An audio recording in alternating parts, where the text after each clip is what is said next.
வணக்கம். சென்னை பனையூரில் இருக்கக்கூடிய தமிழக வெற்றிக் கழக தலைமை அலுவலகத்தில் கொடியை அறிமுகம் செய்து வைத்து கொடியை ஏற்றி அந்த கழக பாடலையும் நடிகரும் தமிழக வெற்றிக் கழக தலைவருமான விஜய் வெளியிட இருக்கிறார். இந்த நிலையில் தற்பொழுது நாம் பனையூர் வீட்டில் நின்று கொண்டிருக்கிறோம். இன்னும் சற்று நேரத்தில் இந்த நீலாங்கரையில் இருக்கக்கூடிய இல்லத்திலிருந்து புறப்பட்டு பனையூரில் இருக்கக்கூடிய அலுவலகத்துக்கு நடிகர் விஜய் செல்ல இருக்கிறார். காலை முதலே இந்த பகுதியில் இருக்கக்கூடிய அந்த 2 சாலைகளிலுமே தடுப்புகள் வைத்து காவல்துறையினர் பாதுகாப்பை பலப்படுத்தி இருக்கின்றனர்.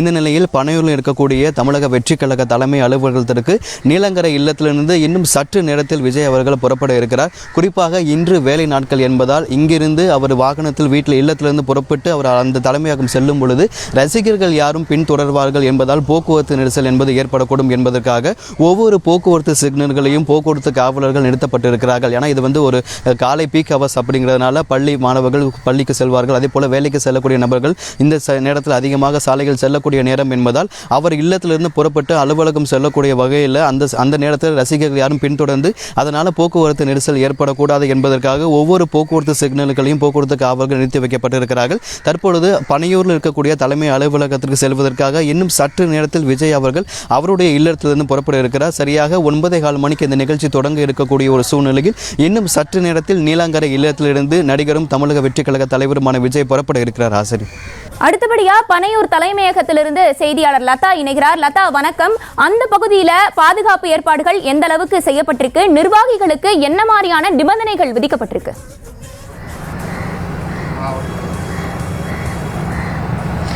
வணக்கம். இன்னும் சற்று நேரத்தில் பனையூரில் இருக்கக்கூடிய தமிழக வெற்றி கழகம் கட்சியினுடைய அலுவலகத்தில் கொடி அறிமுக விழா, அதே போல கொடியேற்று விழா, மேலும் பாடல் கட்சி கொடியினுடைய பாடல் வெளியீட்டு விழாவானது நடைபெற இருக்கிறது. இந்த நிகழ்வில் கட்சியினுடைய தலைவரும் நடிகருமான விஜய் பங்கேற்று அந்த நிகழ்வில் கொடியை அறிமுகம் செய்து வைத்து கொடியேற்றுகிறார். அதற்கேற்ற வகையில் இங்கே ஏற்பாடுகள் எல்லாம் ஒருபுறம் தீவிரமாக நடைபெற்று வருகிறது. முக்கியமா பார்த்தோம்னா பல்வேறு மாவட்டங்களில் இருந்து நிர்வாகிகள் வருகை தந்து இருக்கக்கூடிய நிலையில அவரவர் இருக்கைகளில் உள்ளே அமர வைக்கப்பட்டு தயாராக இருக்கிறது. அதே போல பார்த்தோம்னா கொடி அறிமுகப்படுத்தப்பட்ட பிறகு அந்த கம்பத்தில் கொடிக்கம்பத்தில் கொடியானது ஏற்றப்பட இருக்கக்கூடிய நிலையில் அந்த கொடிக்கம்பம் முழுவதும் அந்த கொடிக்கம்பம் சுற்றியும் மலர்களால் அலங்கரிக்கக்கூடிய அந்த நிகழ்வும் கூட ஒரு புறம் நடைபெற்று வருகிறது. இதற்கிடையே பார்த்தோம் அப்படின்னா இந்த பகுதி முழுவதும் பாதுகாப்பு ஏற்பாடுகள் என்பது தீவிரமாகவே இருக்கிறது. ஏற்கனவே நேற்றைய தினம் கூட இந்த நிகழ்வை முன்னிட்டு தமிழக வெற்றி கழகம் கட்சி நிர்வாகிகள் சார்பில் போலீசாரிடம் அந்த மனு என்பது கொடுக்கப்பட்டிருந்தது.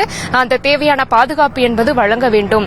அந்த வழி நெடுகிலும் அவர் இல்லத்தில் நீலாங்கரையில் இருக்கக்கூடிய இல்லத்தில் இருந்து புறப்பட்டு பனையூரில் இருக்கக்கூடிய கட்சியின் அலுவலகத்திற்கு வர வழியில் போலீசார் பாதுகாப்பு கொடுக்க வேண்டும் என்று ஏற்கனவே காவல் நிலையத்தில் அவர்கள் மனுவானது அளிக்கப்பட்டிருந்த நிலையில அதற்கேற்ற வகையில் போலீசார் பாதுகாப்பும் கூட கொடுக்கப்பட்டிருக்கிறது. முக்கியமா பார்த்தோம்னா நீலாங்கரையிலிருந்து, அதாவது பனையூரிலிருந்து சுமார் ஒரு 3 கிலோமீட்டர் தொலைவில் தான் நீலாங்கரை அவரினுடைய இல்லமானது இருக்கிறது.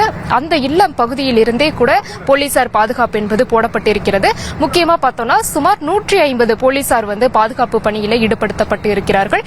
நாம இப்போ இருக்கக்கூடிய இந்த பனையூர் பகுதியில் இருக்கக்கூடிய கட்சியினுடைய தமிழக வெற்றி கழகம் கட்சியினுடைய இந்த தலைமை அலுவலகத்தில் பார்த்தோம் அப்படின்னா சுற்றியும் நாலாபுறங்களிலும் இருக்கக்கூடிய அந்த தெரு பகுதிகளில் பார்த்தோம்னா குறிப்பிட்ட தொலைவு, அதாவது சுமார் 100 முதல் 200 மீட்டர் தொலைவிலேயே தடுப்புகள் 4 பகுதிகளிலுமே இந்த சுற்றி 4 பகுதிகளிலுமே தடுப்புகளானது அமைக்கப்பட்டிருக்கிறது. நிர்வாகிகள், அதாவது அடையாள அட்டை இருக்கக்கூடிய நிர்வாகிகள், அதே போல பத்திரிகை துறையை சார்ந்தவர்களுக்கு மட்டும்தான் உள்ளே அனுமதி, வெளியாட்களுக்கோ அல்லது கட்சியினுடைய மற்ற தொண்டர்களுக்கோ அனுமதி என்பது கிடையாது. அதே போல ரசிகர்களுக்கும் அனுமதி என்பது கிடையாது. தேவையில்லாமல் இந்த இடத்தில் கூட்டம் சேரும் என்ற ஒரு வகையில் காவல்துறையினர் அதே போல பர்சனல் கார்ட்ஸ் இந்த மாதிரியான ஒரு நடவடிக்கையை மேற்கொண்டிருக்கிறார்கள். அதே போல பார்த்தோம்னா இந்த வெளிப்பகுதிகள் எல்லாம் காவல்துறையினர் பாதுகாப்பு பணியில ஈடுபட்டு இருக்கக்கூடிய நிலையில அலுவலகத்திற்குள், அதாவது ஒரு பிரைவேட் இடம் என்பதால் அந்த அலுவலகத்திற்குள்ளாக இருக்கட்டும் அல்லது வீடு இருக்கக்கூடிய அந்த வீட்டிற்குள்ளாக இருக்கட்டும், அங்கே அவர்கள் அந்த தனிப்பட்ட அந்த பாதுகாப்பு அந்த கார்ட்ஸ் அங்கே பணியில் ஈடுபடுத்தப்பட்டிருக்கிறார்கள். அந்த வகையில பாதுகாப்பை பொறுத்த வரைக்கும் சுமார் 150 போலீசார் பாதுகாப்பு பணியில ஈடுபடுத்தப்பட்டிருக்கிறாங்க. முக்கியமா பார்த்தோம்னா இன்னும் சற்று நேரத்தில் சுமார் 8:45 மணியளவில் அவர் நடிகர் விஜய், அதாவது தமிழக வெற்றி கழகம் கட்சியினுடைய தலைவரும் நடிகரும் தலைவருமான விஜய் வந்து இல்லத்திலிருந்து புறப்பட்டு இங்கே சுமார் அதிகபட்சம் வந்து ஒரு 5 முதல் 10 நிமிடத்திற்குள் இங்கே வந்து விடலாம். ஏன்னா 3 கிலோமீட்டர் தொலைவில் இருப்பதால் வந்து இங்கே 5 முதல் 10 நிமிடத்திற்குள் வந்து இந்த அலுவலகத்திற்கு வந்து விடலாம். அந்த வகையில் அவர் வந்த பிறகு பார்த்தோம் அப்படின்னா அந்த கொடி அறிமுக விழாவானது வந்து நடக்க இருக்கிறது. அந்த வகையில் அவர் கொடியை அறிமுகம் செய்து வைத்து கம்பத்தில் வந்து கொடியேற்றவும் வந்து செய்கிறார். அதே போல பார்த்தோம்னா கொடி பாடலும் கூட வந்து அவர் வெளியிட இருக்கிறார். அதே போல இன்றைய தினமும் கூட அவர் அந்த சிறப்புரை என்பது வந்து ஆற்ற இருக்கிறார். ஒவ்வொரு முறையும் அவர் வந்து மேடைகளில் பேசும் பொழுது என்ன மாதிரியான விஷயங்களை வந்து பேச இருக்கிறார் உள்ளிட்ட பல்வேறு விஷயங்கள் எல்லாம் எதிர்பார்க்கக்கூடிய நிலையில கடந்த முறை நடைபெற்ற ஒரு நிகழ்வில் கூட முக்கியமாக அந்த மாணவர்களுக்கு வந்து சான்றிதழ்கள் வழங்கக்கூடிய அதிக மதிப்பெண் பெற்ற மாணவர்களுக்கு சான்றிதழ் வழங்கக்கூடிய நிகழ்விலும் கூட அவரினுடைய உரை என்பது அவரினுடைய பேச்சு என்பது ஒரு பரபரப்பான ஒரு அரசியலை வந்து ஆழமான ஒரு அரசியலை வந்து அவர் பேசியிருப்பதும் கூட நாம் வந்து பேசப்பட்ட ஒரு நிலையில இன்றைய தினம் என்ன மாதிரியான விஷயங்களை அவர் பேச போகிறார்